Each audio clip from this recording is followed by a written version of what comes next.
The subject of today's discussion, focusing on factors of poor learning, has serious ramifications for the making of an egalitarian society. I am therefore happy to join you today to understand its dimensions and implications. The preamble of our Constitution and its sections on fundamental rights and directive principles represent a national consensus on the society we wish to create. These stipulate a polity based on the principles of secularism, socialism, and democracy, seeking social, economic, and political justice, providing for liberty of thought, expression, belief, faith, and worship, equality of status and opportunity, and based on fraternity, assuring the dignity of individuals and the unity of nation. How is this to be achieved? The American philosopher educationist John Dewey observed, and I quote him, "Education is the fundamental method of social progress and reform. This it does in two ways, by guiding children towards new values and by assisting the development of intelligence in individual children and increasing society's potential for its own transformation." End of quote.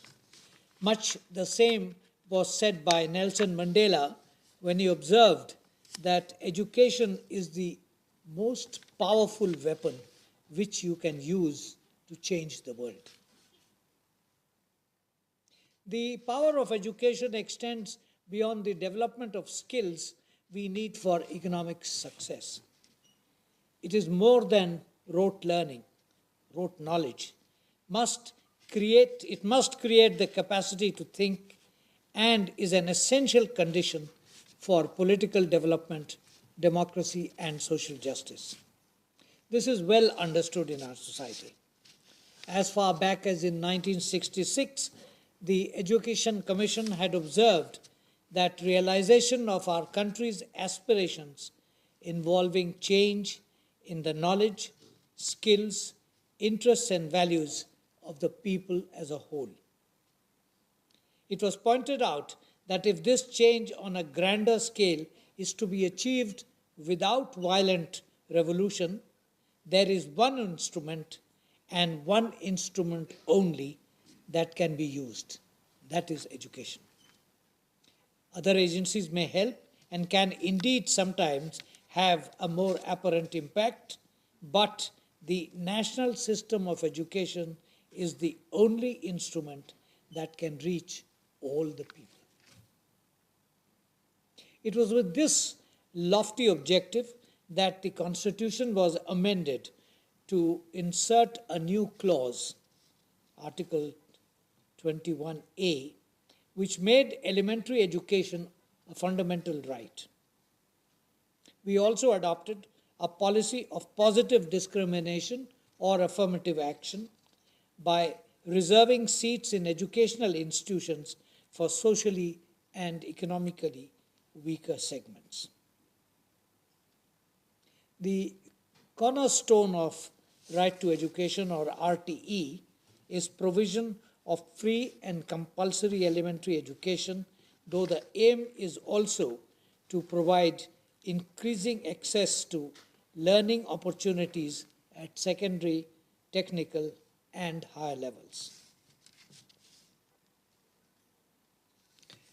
Friends, in the last decade, especially with the coming into force of the Right to Education Act, we have made substantial gains in spread of elementary education. Let me list some of these. 1. Some 3.5 lakh schools have been opened since 2006, and 99% of India's rural population now has a primary school within a 1 kilometer radius. 2.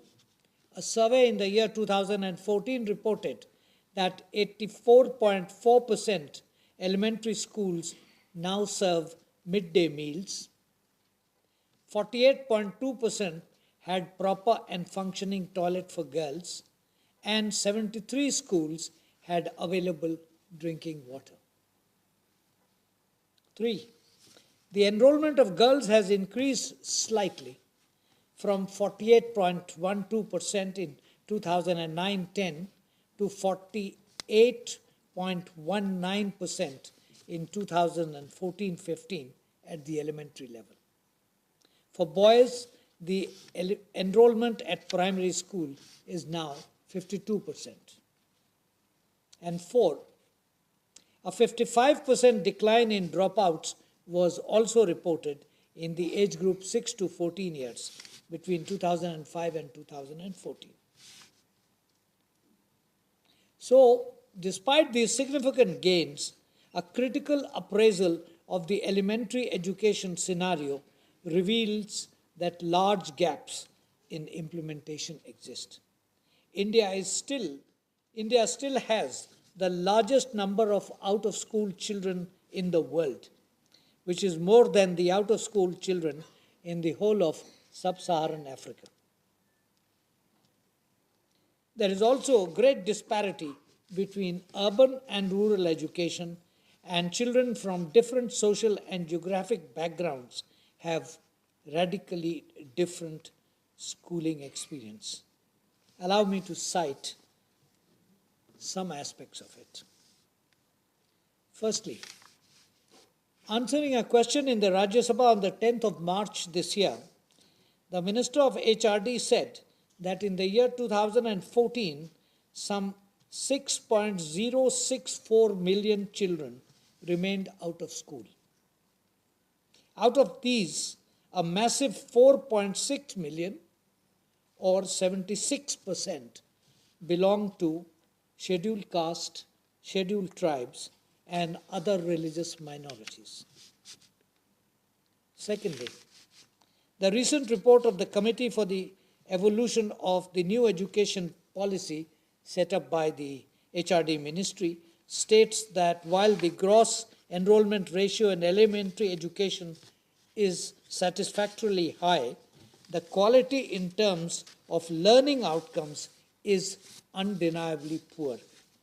It cites as evidence the ASSER report of 2014, and one cause of it, it is stated, is teacher absenteeism, estimated at over 25% every day. 25% every day. Thirdly, another HRD ministry document observes that though India has made significant progress in terms of enhancing access to and participation in all levels of education, the overall picture of educational development in the country is mixed, and there are many persisting concerns and challenges relating to access to and participation in education, quality of the education imparted, equity in education, system efficiency, governance and management, research and development, and financial commitment to educational development.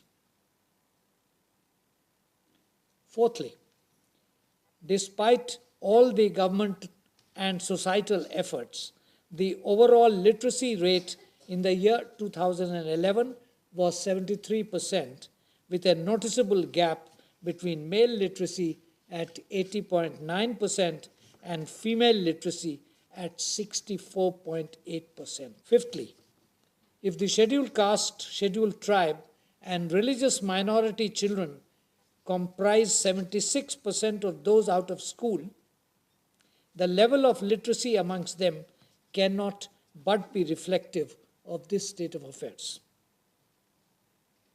In regard to the largest religious minority, the 2006 Sachar Committee report had observed that only 17% of them above the age of 17 were found to have completed matriculation as compared to the general average of 26%. Sixthly, another report in the year 2013 found that the level of matriculation education amongst Muslims, both in rural and urban areas, is lower than even scheduled caste and scheduled tribes. This is also evident in higher education. Seventh, the Global Monitoring Report of 2012 ranked India a low 102 out of the 120 countries of the Education for All Development Index, based on progress in universal primary education, adult literacy, gender parity, and the quality of education. And eighth, some surveys reveal that while enrollment in elementary education has increased, there has been a decline in the educational outcomes, with abilities in reading, writing, and other comprehensive skills deteriorating amongst children between the ages of 6 and 14. For instance, according to the ASER report 2014, only a fourth of all children in Standard 3 could read a Standard 2 text fluently, a drop of more than 5% over 5 years. Several independent civil society organizations have flagged that the present educational system, especially in rural areas, is not creating a heterogeneous environment for inclusive education to cater to the educational needs of socially backward communities. Education level of scheduled tribe children, educational level of scheduled tribe children, for example, remain a matter of grave concern. Serious issues such as low literacy rates, poor enrollment rates, high dropouts, high infant mortality of children from socially and economically weaker segments of the society remain unaddressed. An effort is being made to address some of these lacunae. As indicated in the 2014 assessment report and in the recently released document providing the direction and inputs for a new educational policy, with the promise that address issues of gender, social, cultural, and regional disparities with an emphasis on diversity, will be properly addressed in the curriculum that will also cover issues of social justice and harmony and legal measures in order to avoid social discrimination.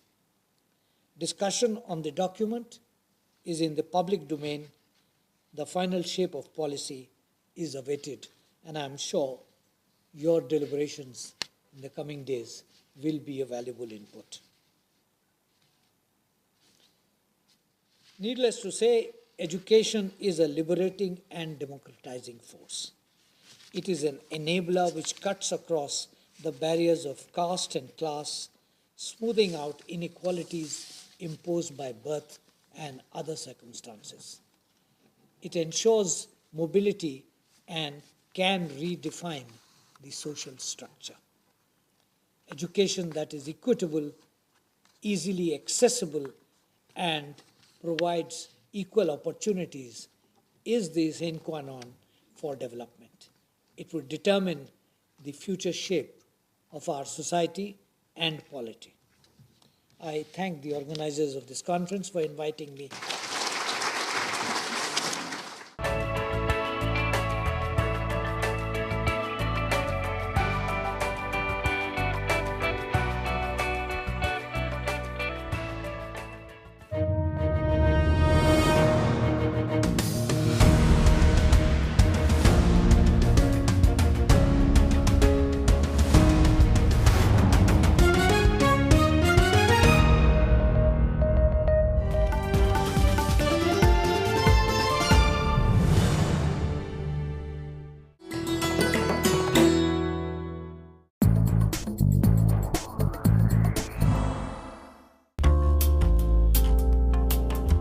From cauries to metal pieces, Indian currency has seen many changes. The earliest punch-marked coins came from Gandhar. The East India Company at the turn of the 19th century also minted its own coins. The Indo-Greek coins come from a colony left behind by Alexander. They depict the golden rule of the Guptas, with embossed human portraits and matrimonial alliances like Chandragupta Maurya's wedding with Seleucus I Nicetas' daughter.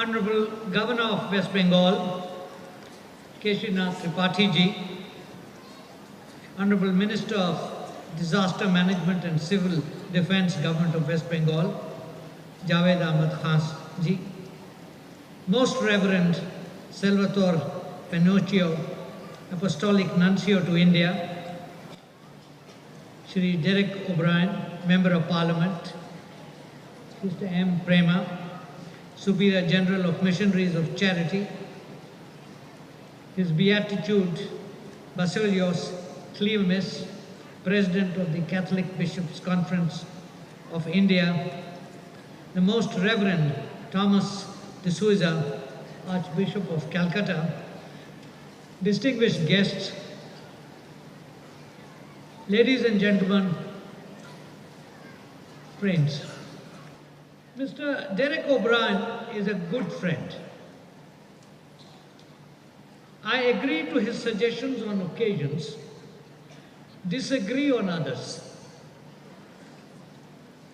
Such is the nature of his public responsibilities and of mine.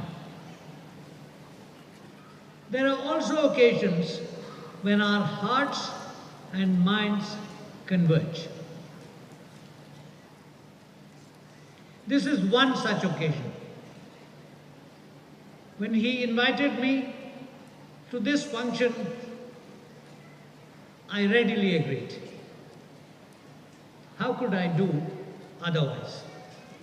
How could I do not join all of you in a moment of sheer joy, a happening that occurs perhaps once in a generation or more, to witness this great city being bestowed with name and fame globally because a single human being here was blessed with vision and determination to embark on a venture to serve the poor, the sick, the needy, and the abandoned.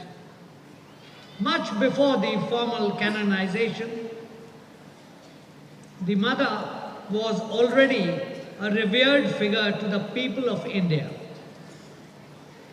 an extraordinary soul, a talisman of compassion and love and care. She was already venerated by millions of Indians, cutting across religious, caste, and regional divides. For the people of India, she was already a saint. As Father Joseph Langford of Missionary of Charity put it, and I quote him, "In the midst of this world's poverty and gain, Mother Teresa of Calcutta has shown the warm light of God's love and compassion on us all." This is what the Church reaffirms in raising her to the rank of the blessed, that it was His light we behold in her. End of quote. It is said that compassion is the desire that moves the individual self to widen the scope of its self-concern, to embrace the whole universe itself. Saint Teresa was an embodiment of compassion. She addressed the complex questions about the meaning of life by reducing it to the simple practice of alleviating the pain of others.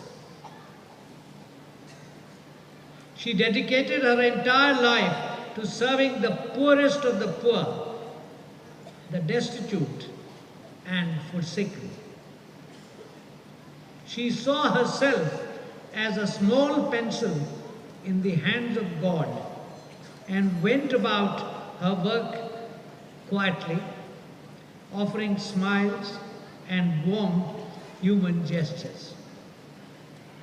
She undertook her work with love and commitment, provided dignity and respect to those who had been defeated by life. She was a messiah of the poor and a pillar of support for the weak and suffering. Her simple manners touched the heart of millions of people of all faiths.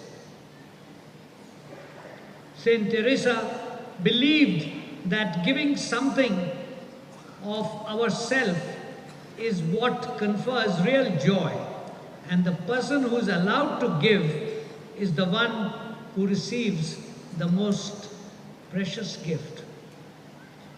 She glorified her life with the dignity of humble service and often said, and I quote her, "What the poor need most is to feel needed, to feel loved.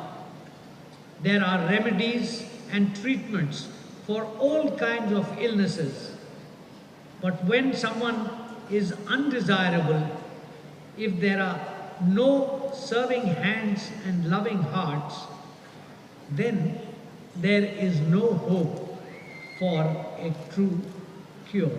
End of quote. Friends, today what began with a dozen sisters in Calcutta has grown to more than 5,500 members of the Missionaries of Charity in 139 countries. They are joined by thousands of volunteers who help run free kitchen, leprosy centers, health clinics, hospitals, hospices, schools, and many other affiliated health and social service organizations. It continues with its mission of caring for the poor, the sick, and the uncared, rendering its service to humanity, reaching out to the needy, regardless of their religion or social status. This is indeed a most fitting tribute to Saint Teresa and her compassionate legacy. In recognition of her selfless humanitarian service, our grateful nation honored her with Bharat Ratna, and the world recognized her work with the Nobel Prize for Peace. Her message of love continues to inspire millions of people around the world. World leaders have recognized her as an inspiration. Yet, she saw herself as one amongst the needy, one among the poor, dying and destitute.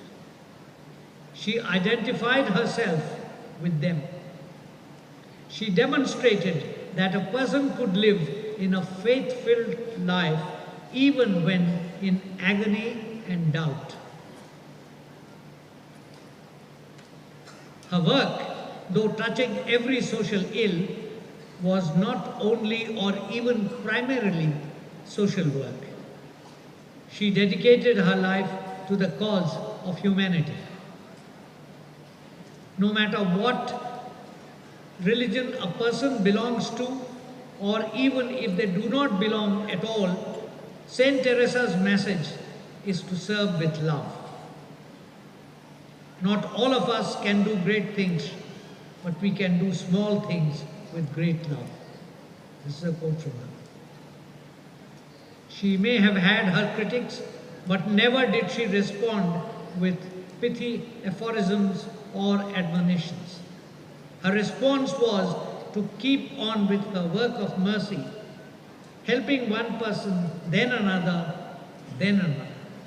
And if she thought much about her critics, perhaps it was when she prayed for mercy for them. Her mission and message have touched not only the poorest of the poor here, but those well beyond India. Today, her words are a message of comfort for countless, many across the globe, across all social strata. It inspires us as that of Mahatma Gandhi, another great Indian whose birth centenary anniversary we celebrate today. It has been said, and I quote, that both shared a curious combination of religious conservatism and radical empiricism.